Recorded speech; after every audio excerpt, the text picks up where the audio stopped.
জাকাতযোগ্য সম্পদ কি কি? জাকাতেবল অ্যাসেট, সব সম্পদে জাকাত হয় না। এই পয়েন্টটা খুব গুরুত্বপূর্ণ, আপনাদেরকে মনোযোগ দিয়ে শুনতে হবে। আপনারা মনোযোগ দিয়ে শুনতেছেন তো? আপনি ধরেন ওই যে উদাহরণ দিয়েছিলাম, গত রমজানের 20 তারিখে নেশাব পরিমাণ সম্পদের মালিক হয়েছেন, দেখলেন সারা বছর আছে এই টাকাটা। তো এই 20 রমজানে তো আপনি এখন হিসাব করবেন, তাই না? তো হিসাবে আপনি কি কি ধরবেন? সব সম্পদে জাকাত নাই। আপনার বাসার যে ফার্নিচার, এটা হিসাব করা লাগবে না। আপনার যে ফ্রিজ, আপনার যে এয়ারকন, আপনার যে থাকার যে ফ্ল্যাটটা, আপনার যে বাংলো বাড়ি, এগুলোতে কোনো জাকাত নাই। আপনার চলার জন্য যে গাড়িটা লাগে, এগুলোতে কোনো জাকাত নাই। আপনার নিজের জন্য যে ল্যাপটপ, মোবাইল, যত কিছু আছে, গ্যাজেট বলেন, এগুলোতে কোনো জাকাত নাই। তাহলে কি কিসে জাকাত আছে?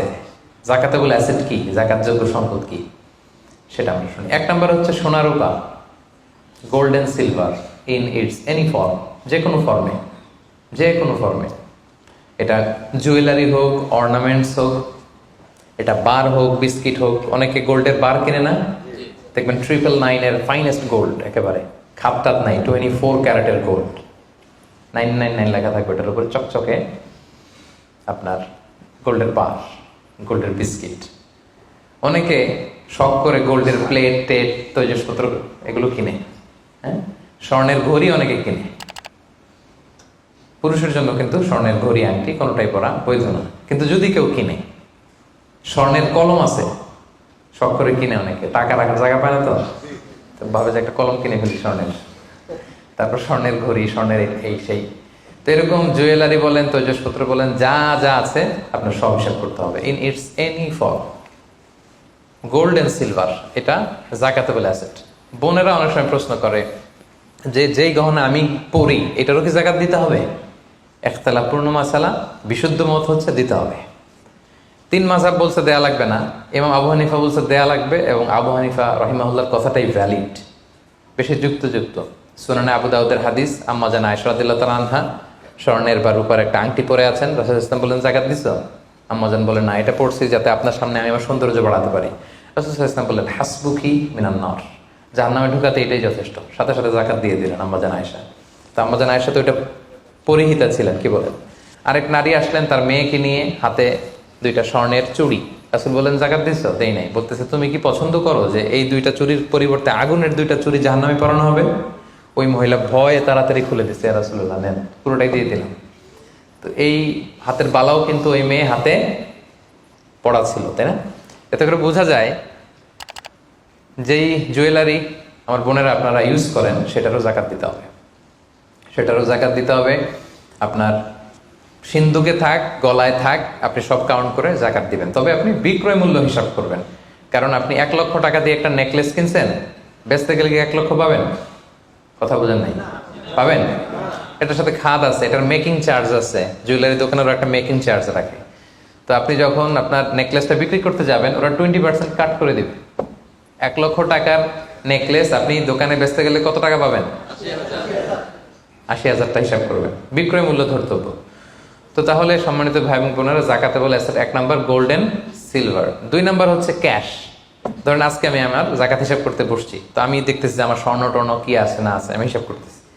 স্বর্ণের পালা গেল, এবার আমি হিসাব করবো আমার ক্যাশ কোথায় আছে, পকেটে কত, ওয়ালেটে কত, ড্রয়ারে কত, ব্যাংকে কত, কারেন্ট অ্যাকাউন্টে কত, ফিক্সড অ্যাকাউন্টে কত, সেভিংস অ্যাকাউন্টে কত, যত জায়গায় আপনার যত ক্যাশ ফর্মে টাকা আছে, এটা আপনি হিসেব করবেন। এগুলো জাকাতেবল অ্যাসেট।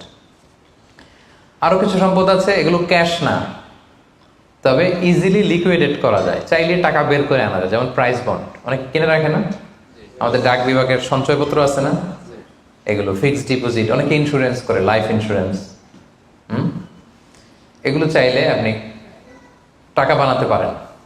তো এটা অনেকে বলে হুজুর এটা তো ম্যাচিউরড হয় না, কিভাবে করব? এটা ব্যাংকে আপনি নক দিলে ওরা স্টেটমেন্ট দিবে যে আজকে এই ডিপোজিটটা ভাঙালে কত পাবেন, একটা স্থিতি দেখাবে।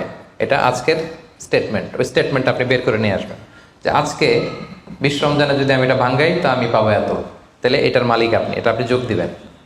তাহলে বুঝতে পারছেন? এটা এগুলো জাকাতেবল অ্যাসেট। আচ্ছা গেল।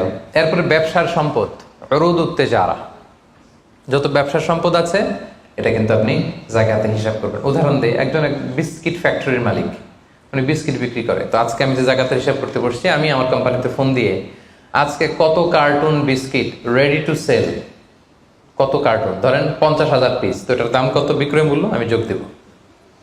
তারপরে বিস্কিট বানাতে যে র মেটেরিয়াল, হ্যাঁ, গম লাগে, সুগার লাগে, ইত্যাদি ইত্যাদি যা লাগে, এগুলোর যে প্রাইস, এটা আমি, জি, এটাও আমি যোগ দেব।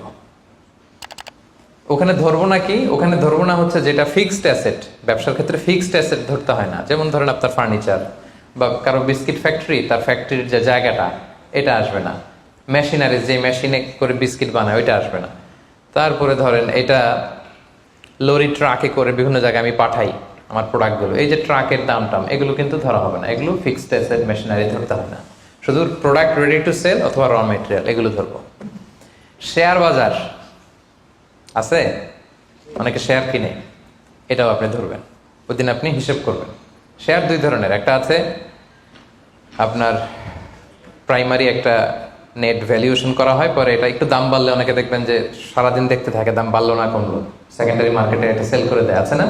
তো এটা আজকের দিনে আমার এই শেয়ারটা সেল করলে কত প্রাইস পাবো, এই প্রাইসটা আমি যোগ দিয়ে দিব। ওকে, আচ্ছা গেল।